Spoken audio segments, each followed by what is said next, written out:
Bonjour tout le monde, aujourd'hui une vidéo très spéciale car il se passe deux choses à Tokyo. Et déjà la première, je pense que vous avez deviné, il neige et il neige énormément. Et la deuxième chose, c'est que le Japon est en pleine élection nationale. Donc aujourd'hui on va parler d'un sujet qui est hyper important au Japon mais qui est aussi super intéressant. Surtout si vous aimez comprendre comment fonctionne un pays. Et ici en l'occurrence le Japon. Et aujourd'hui c'est pas une toute petite élection locale. C'est une élection qui peut complètement changer le gouvernement, la politique économique, la politique étrangère et même la direction du pays dans les prochaines années à venir. Et le plus important, c'est que ces élections arrivent vraiment plus tôt que prévu, donc ça veut dire qu'il se passe quelque chose de spécial. Dans cette vidéo, je vais tout vous expliquer, même si vous ne connaissez rien à la politique japonaise. Déjà, on va voir pourquoi les élections ont lieu maintenant, comment fonctionne le système politique japonais, quels sont les partis en jeu et ce qu'ils défendent, bien sûr, qui est Sanae Takaichi, la première ministre japonaise, quels sont les sujets les plus chauds du moment, et enfin, est-ce que les Japonais votent vraiment ou pas. Et bien sûr, je vais faire plein de comparatifs avec la France pour que ce soit clair et digeste, mais sans plus attendre, nous, on démarre cette vidéo, sinon je vais me transformer en bonhomme de neige et heureusement j'ai pris mon petit bonnet. Bref, nous on se retrouve dans les rues de Tokyo enneigées pour parler des élections au Japon.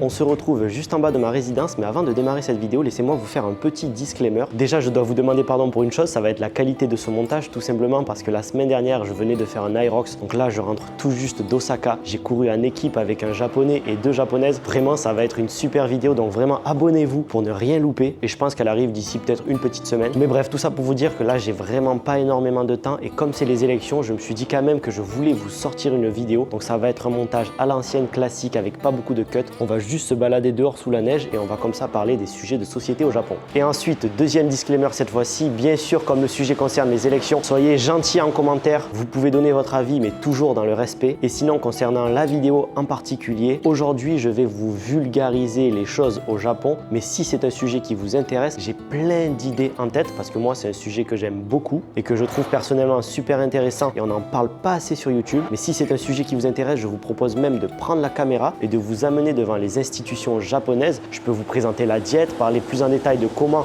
se structure le pays, etc. En tout cas, je trouve que c'est un sujet passionnant, donc j'espère que ça va vous plaire. Mais cette vidéo, elle a surtout pour but de vous tenir informé en temps et en heure et de vous donner quelques informations sur comment ça se passe ici au Japon. Bref, je mets mon bonnet et on est parti.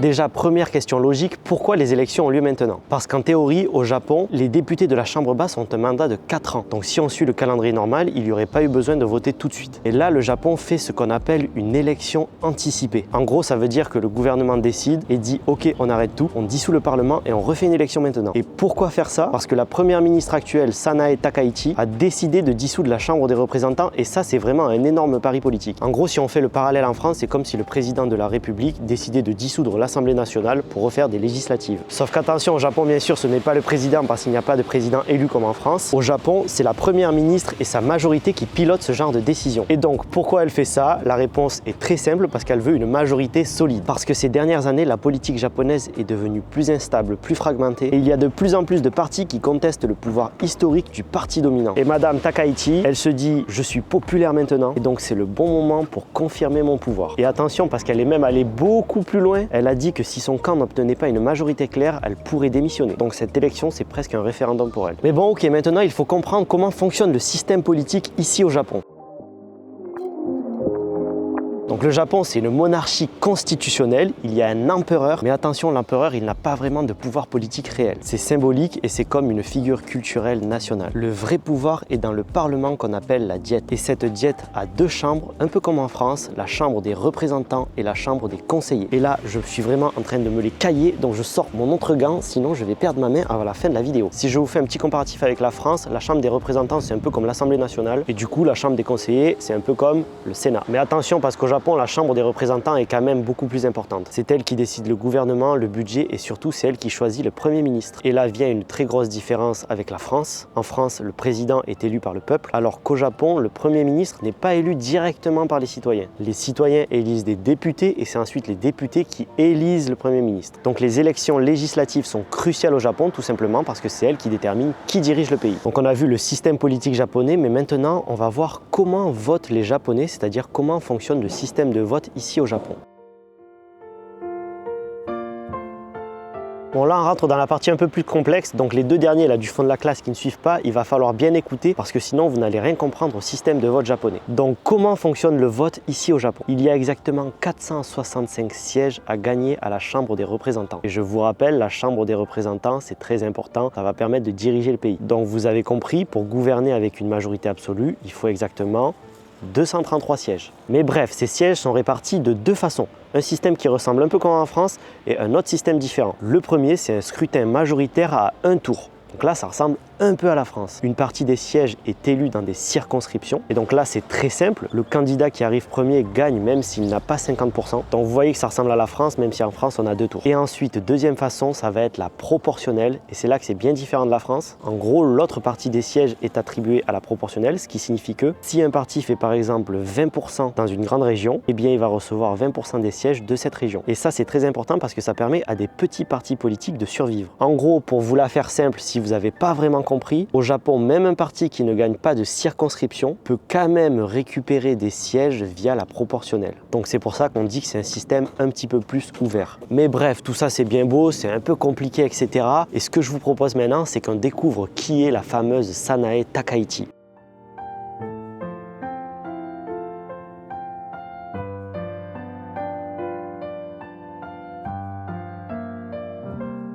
C'est plutôt pas mal qu'il neige comme ça. Déjà, je suis content parce que c'est le premier hiver où j'ai une caméra dont je peux vous montrer un peu comment ça se passe, la neige à Tokyo. Il avait neigé comme ça aussi l'année dernière. Bon, ça avait tenu à peu près 1 ou 2 jours. Et là, ça a l'air quand même un peu plus important. Aussi, le fait qu'il neige comme ça ajoute un peu de légèreté à cette vidéo qui est déjà bien complexe parce que ça reste un sujet de politique. Donc, c'est toujours délicat d'aborder ce genre de sujet sur YouTube. Et en plus, c'est une vidéo qui est un peu moins agréable peut-être pour vous à écouter que d'habitude, un peu plus prise de tête. Donc, la neige, c'est très bien. Bon, ok, maintenant, parlons de la personne centrale de cette élection, parce que si vous devez retenir ne serait-ce qu'un seul nom, c'est celui-ci, celui de Sanae Takaichi. C'est la première ministre actuelle du Japon depuis octobre 2025 et c'est historique parce que c'est la première femme à devenir première ministre au Japon. Elle vient du Parti libéral-démocrate, donc le PLD, et c'est le fameux parti dominant depuis les années 1950, donc ça remonte. Madame Takaichi, elle est connue pour être très conservatrice, très nationaliste, mais aussi très proche des idées de Shinzo Abe, l'ancien premier ministre. Elle est aussi connue pour avoir une personnalité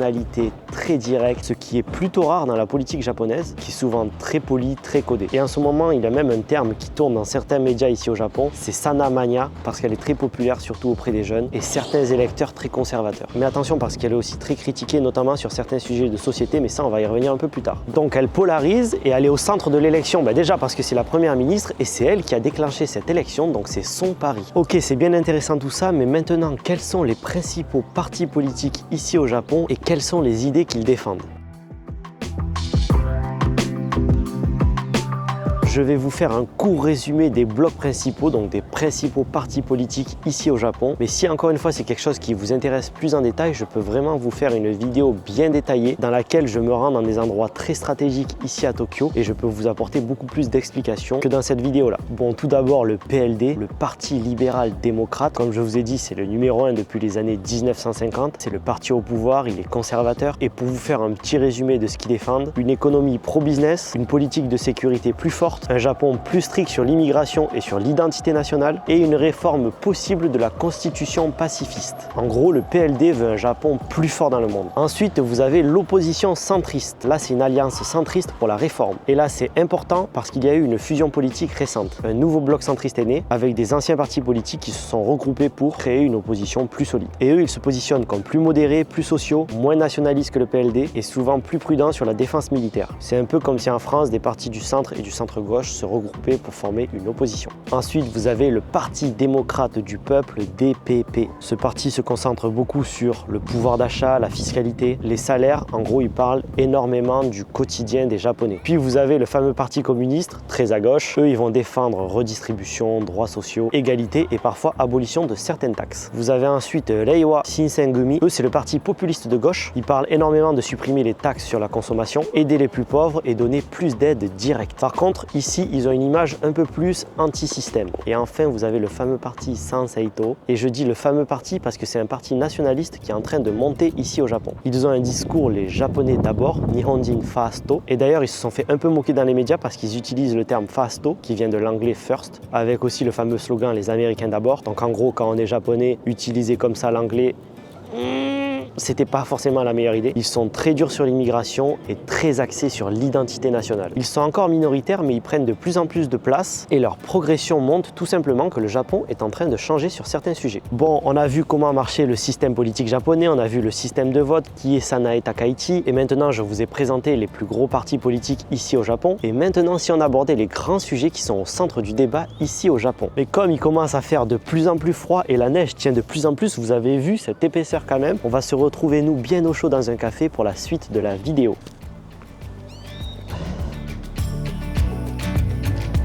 On se retrouve pour la suite de cette vidéo et comme promis, je suis bien arrivé dans un café et il est un peu plus tard. Et quand je dis un peu plus tard, c'est beaucoup plus tard car ça fait exactement une semaine que j'ai tourné la vidéo. Allez, peut-être pas, ça fait 4-5 jours, mais en tout cas, on a eu le résultat des élections. Donc restez bien jusqu'à la fin de la vidéo parce que forcément, c'est une partie que je vais ajouter dans cette vidéo. Tu me regardes, pourquoi tu me regardes? Tu es fou comme mec. Ils sont pas censés savoir que j'étais dans cette vidéo donc. Je n'ai pas parlé. Si, tu C'est parles. toi qui me regardes. T'as déjà mangé ton fondant au chocolat? C'est trop. Bonjour. Alors vous avez vu le cher monsieur qui est à côté de moi, bien sûr vous avez reconnu CJC, on ne le présente plus. Cette semaine, en même temps que cette vidéo, il sort lui la vidéo de son Aerox à Osaka sur sa chaîne. Donc je vous mets son lien en description, n'hésitez pas à aller la voir. Et moi je sortirai la vidéo de ma course la semaine d'après. Bon, nous on est de retour sur la vidéo et en plus on allait démarrer un sujet qui est très intéressant parce que justement, quels sont les grands sujets qui sont au centre du débat politique, donc au centre du débat de ces élections qui ont eu lieu du coup la semaine dernière. Numéro 1, c'est le coût de la vie et l'inflation au Japon. J'ai envie de dire peut-être un peu comme partout pareil, les prix montent, les gens ils ressentent que le coût de la vie est plus cher, que ce soit l'alimentation, les énergies, avec les salaires qui ne suivent pas forcément. Et ça, vous allez me dire, c'est un peu comme en France. Donc comme peut-être un peu partout, l'économie est au centre du débat en ce moment au Japon. Sujet numéro 2, et là c'est peut-être un des points les plus importants, c'est la défense et la sécurité nationale. Et là c'est un très gros point de cette élection, parce que le Japon a une constitution pacifiste depuis la Seconde Guerre mondiale. Le Japon a son armée, mais bien sûr officiellement c'est une force d'autodéfense et Madame Takaichi veut un Japon qui assume clairement sa puissance militaire. Et bon, ça vous avez vu l'actualité, notamment à cause de la Chine, à cause de Taïwan et de la Corée du Nord. Bref, le débat c'est est-ce que le Japon doit rester pacifiste ou devenir un pays militaire normal, c'est-à-dire un pays militaire un peu comme tout le monde, avoir son armée. En France, le débat existe moins parce qu'on a déjà une puissance militaire, mais au Japon, comme c'est toujours cette fameuse force d'autodéfense, eh bien le débat est quand même extrêmement symbolique. Ensuite, sujet numéro 3, et là, c'est pas un des moindres, c'est l'immigration. JC est là. Bon, vous l'entendez peut-être un peu partout dans les médias, mais le Japon a une population vieillissante et il y a besoin de travailleurs. Mais en même temps, culturellement, le Japon, c'est un pays qui est très homogène. Et il y a une grosse partie de la population, et c'est même montant, qui est anxiogène face à l'arrivée de beaucoup d'étrangers au Japon. Donc pour être complètement franc avec vous, il y a une grande partie des Japonais qui veulent fermer le pays pour préserver leur identité tout simplement. Ça, j'ai l'impression que c'est un débat qui est quand même assez similaire à la France, mais là au Japon, il était vraiment au cœur de l'élection. Et c'est même particulièrement défendu par Madame Takaichi, et pas seulement par ce fameux petit parti Sanseito, que bien sûr maintenant vous connaissez si vous avez écouté le début de cette vidéo. Bon, sujet numéro 4, le vieillissement et la natalité, ça c'est aussi un sujet qui revient très souvent sur la table au Japon, avec toujours les mêmes questions sur les retraites, sur les hôpitaux, sur le manque de main d'œuvre, comment financer l'avenir, etc. Et vous avez peut-être vous aussi l'image de certains quartiers au Japon qui sont remplis de petits papis et mamies, et avec les campagnes qui se vident parce que tous les jeunes veulent partir dans les grandes villes, Tokyo, Osaka, etc. Mais bref, ça c'était encore une fois un des sujets de débat de cette élection. Et puis sujet numéro 5 qui va peut-être vous surprendre, c'est le rôle des femmes dans la société. Comme je vous l'ai dit dans la vidéo, le fait que Sanae Takaichi soit une femme première ministre, c'est historique, même si elle est aussi très conservatrice sur pas mal de questions. Mais bref, voilà, je vous ai un peu montré tous les points clés qu'il y a en ce moment dans le débat politique au Japon. Encore une fois, si ça vous intéresse, je peux rentrer en détail, mais là, c'est pas forcément le but de cette vidéo. Comme je vous ai dit ici, je vulgarise simplement, mais vraiment, on peut faire des vidéos plus poussées sur le sujet. Mais ça nous amène à la suite de notre vidéo. Est-ce que les Japonais votent encore vraiment? Donc, parlons participation. Au Japon, le taux de participation est souvent moyen. Et c'est peut-être pareil qu'en France, mais les jeunes votent beaucoup moins que les seniors. Donc forcément, la politique japonaise est souvent influencée par les électeurs qui sont âgés. Et donc ça explique pourquoi les retraites, la sécurité sociale, la stabilité sont des thèmes qui sont au centre du débat politique. Mais par contre, cette année, il y a certains médias japonais qui disent que les jeunes se sont plus mobilisés que d'habitude. Et notamment grâce à Madame Takaichi, qui est très médiatique et un peu différente mine de rien. Donc la question qu'on peut se poser, c'est est-ce que cette élection va être un tournant générationnel dans la politique japonaise? On ne sait pas. Et donc là, on arrive dans une de nos dernières questions. Pourquoi cette élection est si importante? Parce qu'il va y avoir deux cas de figure. Si Madame Takaichi gagne, elle sera renforcée et pourra gouverner sans blocage. Et par contre, si elle perd, là, c'est une vraie crise politique. Donc comme vous l'avez compris, c'est une décision sur la direction du Japon qui se joue actuellement. Avec d'un côté plus conservateur et sécuritaire, plus modéré et social. Et comme normalement le résultat des élections est juste tombé là il y a quelques jours, eh bien nous, on se retrouve à la maison et comme ça, je vais vous faire un peu un débrief de tout ça et je vais vous annoncer qui a gagné ces élections japonaises. Et maintenant, voyons ensemble le résultat de ces élections qui ont eu lieu le dimanche 8 février 2026 au Japon. Donc vous avez suivi, les Japonais sont allés voter pour renouveler la Chambre des représentants, celle qui est la plus influente pour faire passer les lois. Et si vous ne savez pas ce que c'est que vous avez loupé le début de la vidéo, donc je vous y renvoie. Bon, je ne vous fais pas plus attendre, le verdict est sans appel. Le PLD, donc le Parti libéral démocrate dirigé par Sanae Takaichi, gagne. Et donc là, vous me direz oui, c'est normal, parce que depuis sa création en 1950 par là, le PLD est le principal parti au pouvoir au Japon. Je crois même que depuis cette date, il a gouverné sans interruption, ou presque sans interruption. Il me semble que certaines années, il n'était pas au pouvoir, mais voilà, vous pouvez vous dire, c'est pas un grand étonnement cette élection. Sauf que là, Sanae Takaichi remporte 316 sièges sur 465. C'est littéralement le meilleur score obtenu par ce parti depuis sa création, donc depuis la Seconde Guerre mondiale. Et en plus, ils se sont alliés avec un autre petit parti qui, eux, ont récupéré 36 sièges. Donc si vous additionnez tout ça, ça fait un petit total de 352 sur 465 sièges. Donc c'est énorme, surtout que l'opposition, elle a subi un gros recul, avec l'alliance centriste qui passe de 172 sièges à seulement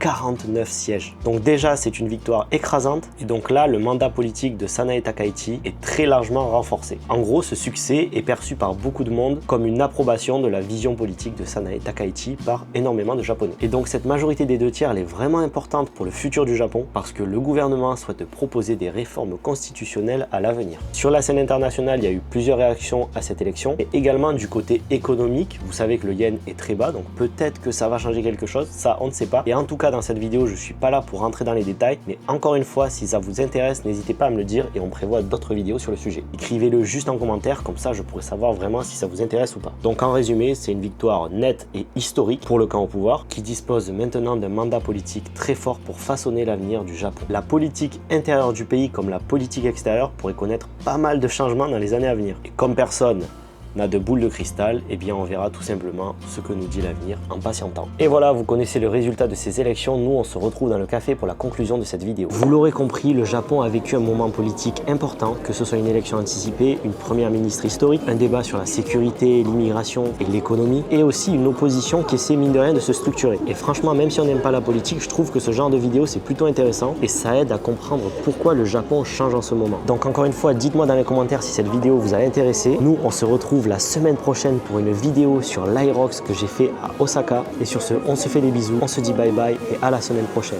Ciao ciao.